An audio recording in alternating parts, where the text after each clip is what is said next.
Hi. So എൻ്റെ 50Kയുടെ funded account മിനിങ്ങാന്ന് ബ്രീച്ചായി. അതിൻ്റെ details ഞാൻ നിങ്ങൾക്കിപ്പോൾ കാണിച്ചു തരാം. ആ അക്കൗണ്ട് എങ്ങനെ പെർഫോം ചെയ്തെന്ന് കാണിച്ചു തരാം. ആ കൂട്ടത്തിൽ എൻ്റെ ജാനുവരി തൊട്ടുള്ള ട്രേഡ് ജേർണലും കൂടെ കാണിച്ചു തരാം. I had 2 winning months and 2 losing months. And losing months were terrible.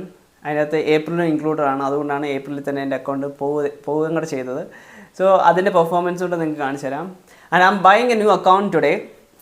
So ഇനി തൊട്ട് അങ്ങോട്ട് എൻറ്റയർലി ഡോക്യുമെൻറ്റ് ചെയ്ത് പോകുന്നതാണ് എൻ്റെ പ്ലാൻ. അതായത് ഈ 50K അക്കൗണ്ടിനകത്ത് എടുക്കുന്ന എല്ലാ ട്രേഡ്സും right from the beginning document ചെയ്യും, വീഡിയോസ് ചെയ്യാം എന്നാണ് എൻ്റെ plan.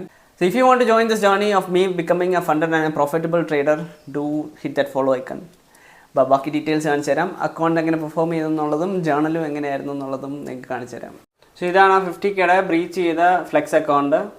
So you can see ഇവിടെ ബ്രീച്ച്ഡ് എഴുതി വെച്ചിട്ടുണ്ട്. ഞാൻ 37 ദിവസമാണ് ഈ അക്കൗണ്ടിനകത്ത് ട്രേഡ് ചെയ്തത്. സോ അക്കൗണ്ട് പർച്ചേസ് ചെയ്തതിന് ശേഷം ഞാൻ പ്രോഫിറ്റിലായിരുന്നു. ജാനുവരി എൻഡോടുകൂടിയിട്ട് അക്കൗണ്ട് എടുത്തത്. അതുകൊണ്ട് തന്നെ ഞാൻ ഒരു $700 ഉണ്ടാക്കി. അപ്പോൾ ഈ ട്രെയിലിംഗ് ഡ്രോ ഡൗൺ അത് എൻഡ് ഓഫ് ദി ഡേ കയറി വന്ന് ഇവിടെ വന്ന് നിന്നു. അതിനുശേഷം ലോസ് ആയിരുന്നു, താഴത്തേക്ക് ഇറങ്ങി. ജാനുവരി എൻഡ് ആയപ്പോഴത്തേനും ലൂസിങ് സ്ട്രീക്കിലേക്ക് കയറി. ആൻഡ് ഫെബ്രുവരി ആയപ്പോഴത്തേനും ഓൾമോസ്റ്റ് അക്കൗണ്ട് അടിച്ച് പോകുന്ന രീതിയിലേക്ക് വന്ന് നിന്നു. ഇവിടെ നിങ്ങൾക്ക് കാണാം ഈ അക്കൗണ്ട് ഡ്രോ ഡൗൺ ആയിട്ട് മുട്ടാറായി നിൽക്കുമായിരുന്നു. ഞാൻ അവിടെ നിന്ന് അത് റിക്കവർ ചെയ്തു. ആക്ച്വലി അതെനിക്ക് നല്ലൊരു കോൺഫിഡൻസ് ബൂസ്റ്റ് ആണ്.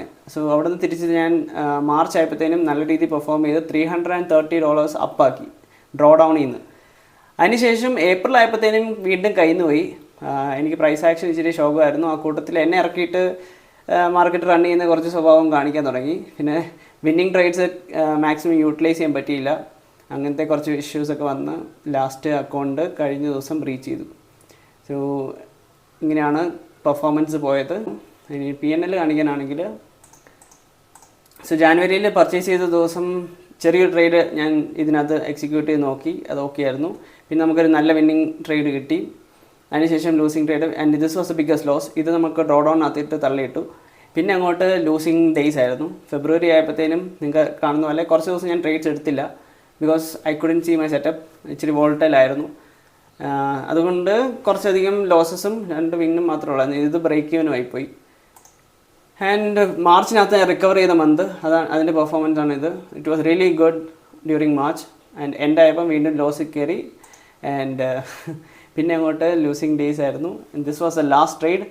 $190 ലാസ്റ്റ് ലോസ് എടുത്തതിന് ശേഷം അക്കൗണ്ട് ബ്രീച്ചായി. സോ ഞാൻ ഇന്ന് പുതിയൊരു അക്കൗണ്ട് ഫ്രഷ് ആയിട്ട് സ്റ്റാർട്ട് ചെയ്യാൻ പോവാണ്.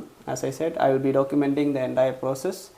So join me if you are interested to see whether I would pass this funded account.